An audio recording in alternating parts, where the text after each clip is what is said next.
अल्हम्दुलिल्लाह सुम्मा अल्हम्दुलिल्लाह बहुत बेहतर माहौल है। जहाँ जहाँ जा रहे हैं लोग पुरजोर तरीके से इस्तकबाल कर रहे हैं, इसलिए लोगों के पास विकल्प नहीं था।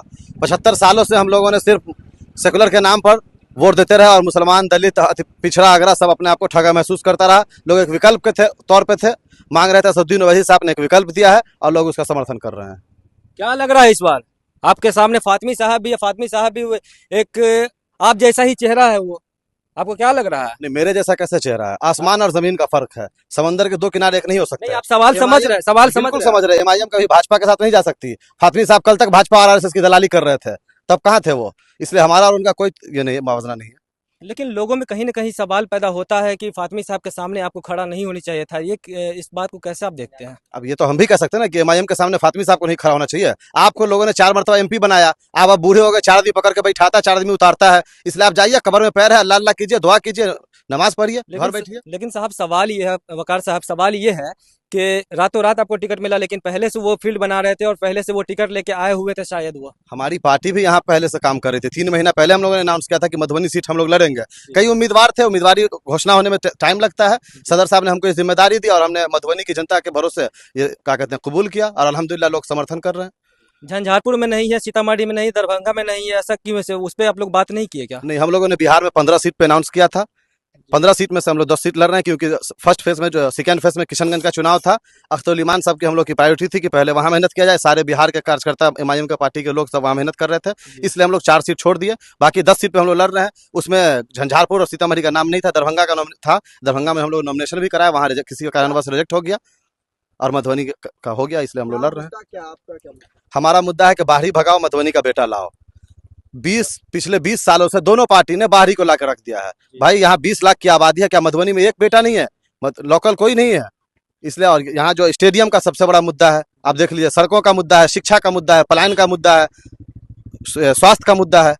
तो आपकी लड़ाई किनसे है? हमारी लड़ाई डायरेक्ट भाजपा से है।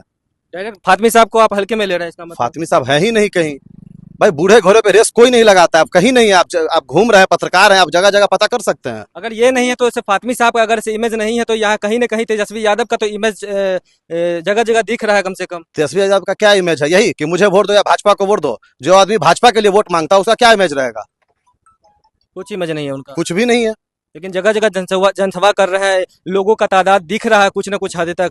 तो इस चीज को आप नहीं मानते हैं? हम भी देख रहे हैं कि लोग कितने सभा में आ रहे हैं। पलायन का मुद्दा है, तो आप अकेले पलायन कैसे रोकेंगे? क्योंकि लोग तो जानना चाहेंगे ना, अकेले आप क्या कर सकते हैं? देखिए, बैरिस्टर असदुद्दीन ओवैसी साहब अकेले हैं। हक और मजलूमों की आवाज अकेले उठाते हैं। जो भी मुद्दा हो, रोजगार का हो, कोई भी मुद्दा हो, आप हैदराबाद को देख लीजिए। हैदराबाद मॉडल इंशाल्लाह हम मधुबनी में लाएंगे। हक छीन के लाना पड़ता है।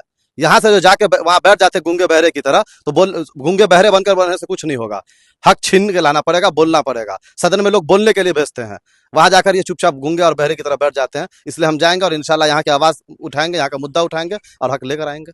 लोग तो कह रहे हैं कि गुस्से में आकर आप लोग मधुबनी में चुनाव लड़ रहे हैं। गुस्सा और कुछ नहीं, मकसद लड़ना या हराना नहीं है। अब लोगों को जो कहना है कहता रहे। हम अपनी क़यादत की लड़ाई लड़ रहे हैं, हम सत्ता की लड़ाई नहीं लड़ रहे हैं। हम अपनी क़यादत की लड़ाई लड़ रहे हैं और 2015 से एमआईएम जो है बिहार में काम कर रही है। और इस बार सदर साहब ने फैसला किया कि आप 15 सीटों पे हम लोग को चुनाव लड़ना है। पिछले 3-4 महीना पहले हम लोगों ने अनाउंस किया था, इसलिए हम लोग लड़ रहे हैं। तो ऐसा नहीं लग रहा आपको कि इस वक्त जो हालात है देश के, सदर साहब भी जानते हैं, आप भी जानते हैं कि इस वक्त इंडिया गठबंधन का साथ लेना चाहिए, लेकिन आप खुद उम्मीदवार बने थे? तो ये तो गठबंधन वाले से पूछिए ना। जब हम लोगों ने इंडिया गठबंधन में जाने को तैयार थे तो क्यों नहीं लिया?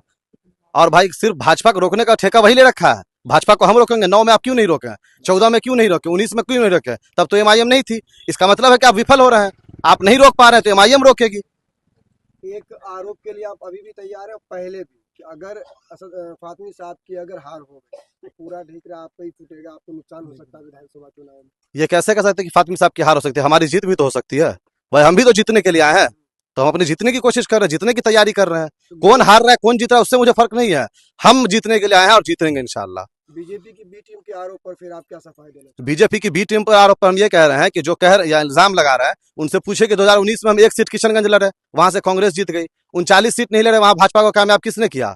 पूर्णिया की रैली में तेजस्वी यादव डायरेक्ट कहता है तो हम या भाजपा को वोट दो। तो भाजपा की बी टीम कौन है?